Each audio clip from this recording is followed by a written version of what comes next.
নানান রঙের লাইট এবং বৈচিত্র্যময় কারুকাজের সরঞ্জামের পসরা সাজিয়ে রাখা তুর্কি স্টল যেন ঢাকা আন্তর্জাতিক বাণিজ্য মেলার এক অন্যরকম আকর্ষণ। এসব বাহারি পণ্য দেখতে দর্শনার্থীরা ভিড় করলেও ক্রেতার সংখ্যা খুবই কম।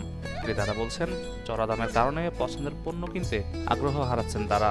আর দোকানিরা বলছেন হাতের তৈরি বিদেশি পণ্যের উৎপাদন খরচ একটু বেশি।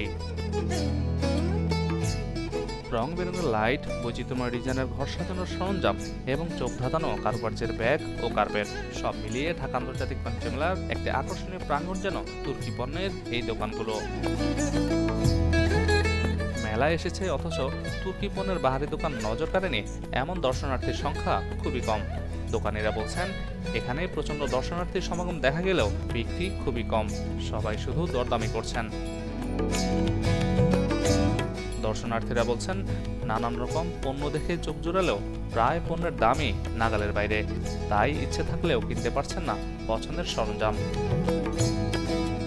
চড়া দাম সত্ত্বেও কেউ কেউ আবার প্রিয় মানুষকে উপহার দেওয়ার জন্য কিনে নিচ্ছেন পছন্দের পণ্যটি। দাম বেশি হলে প্রিয়জনকে পছন্দের জিনিস কিনে দেওয়ার মাঝে আনন্দ খুঁজে পাই। এবারের বাণিজ্য মেলায় তুর্কি স্টল ছাড়াও আরও 6টি দেশের বিভিন্ন পণ্যের স্টল রয়েছে। মেলা মাসব্যাপী সকাল 10টা থেকে রাত 9টা পর্যন্ত চলবে, আর সাপ্তাহিক ছুটির দিনগুলোতে চলবে রাত 10টা পর্যন্ত।